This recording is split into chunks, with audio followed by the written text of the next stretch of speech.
আল্লাহর ওয়াদা, আল্লাহর ওয়াদা। ইন্নাল্লাহ আশতারা মিনাল মুমিনিনা আনফুসাহুম ওয়া আমওয়ালাহুম বিআন্না লাহুমুল জান্নাহ ইকাতিলুনা ফি সাবিলিল্লাহ ফায়াকতুলুনা ওয়া ইউকতালুন ওয়া'দান আলাইহি হাক্কান ফিত তাওরাতি ওয়াল ইনজিল ওয়াল কুরআন। আল্লাহর ওয়াদা। আরে জর্জ ডব্লিউ বুশ যেদিন বলেছিল আফগানকে মাটির সাথে মিশিয়ে দিবে, আলেমরা গিয়ে বুঝাইতেছিল মোল্লা ওমর বাদ দাও, উসামারে দিয়ে দাও, তাও আফগানিস্তানকে মাটির সাথে মিশানোর দরকার নাই। মোল্লা ওমর রাহিমাহুল্লাহ চিৎকার দিয়ে সেই ঐতিহাসিক কথা বলেছিলেন। ও প্রিয় আলেম সমাজ, আমি আপনাদের কাছে বলি, আমি দেখবার চাই জর্জ ডব্লিউ বুশের ওয়াদা সত্য নাকি আমার রব্বে কাবার ওয়াদা সত্য। আমি দেখবার চাই জর্জ ডব্লিউ বুশের ওয়াদা সত্য নাকি আমার রবের ওয়াদা সত্য। সুবহানাল্লাহ। মোল্লা ওমর রাহিমাহুল্লাহ দেখে যেতে পারেন নাই, কিন্তু আমরা দেখেছি 2021 সালে এসে প্রমাণিত হয়েছে জর্জ ডব্লিউ বুশ এবং তাদের প্রেতাত্মাদের ওয়াদা মিথ্যা, আমার আপনার রবের ওয়াদা সত্য।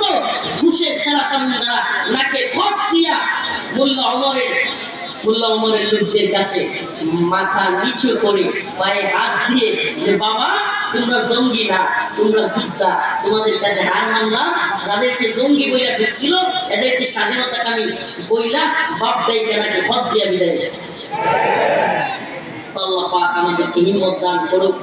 আস্তে আস্তে বলি এবার চট্টগ্রামের যে হালত, আল্লাহ না করুক উঁচি দেই এদের এখন মাথা খারাপ হয়ে গেছে না। মানে হাসিনা ছিল তাদের একটা খেলনা পুতুল, মানে একেবারে শখের পুতুল বলে না, শখের পুতুল ভেঙে দিলে যেমন মাথা মোটা নষ্ট হয়ে যায়, এদের অবস্থা হয়েছে এরকম। হাসিনা চলে যাওয়ার পরে বন্যা দিয়ে দেশবাসীর বাসায় দিতেছে, যা মন চাই তা করতেছে, দেখতেছেন না, পাগলা কুত্তা হয়ে গেছে। এখন এই পাগলা কুত্তার দল বিভিন্ন ভাবে চেষ্টা করছে, আনসার লিগ দিয়ে চেষ্টা করছে, রিক্সা লিগ দিয়ে চেষ্টা করছে, কত কিছু দিয়ে চেষ্টা করে দেখছে, পারেন। এখন কি করতে চাচ্ছে? এখন ইসকনকে নামাইছে। এই ইসকন হলো ভারতের দালাল, রয়ের দালাল। এই ইসকনকে বাংলাদেশে নিষিদ্ধ করতে হবে। ছাত্র লিখতে নয়, ইসকনকে নিষিদ্ধের ডাক আসতে পারে। আমি আপনাদের কাছে জানতে চাই 2024 সালের 5 আগস্ট যেইভাবে সমস্ত ডাক একত্রিত হয়ে আপনারা সাড়া দিয়েছেন, আবারও যদি ইসকনের বিরুদ্ধে ময়দানে নামতে হয়, নামতে রাজি আছেন তো ইনশাআল্লাহ? রাজি আছেন তো ইনশাআল্লাহ? আমি একটাই, বাংলাদেশে এই জঙ্গি সংগঠন, সন্ত্রাসী সংগঠন ইসকনকে নিষিদ্ধ করতে, আমাদের দাবি কি? ইসকনকে নিষিদ্ধ করতে। সবাই হাত তুলে বলেন ইসকনকে নিষিদ্ধ করতে।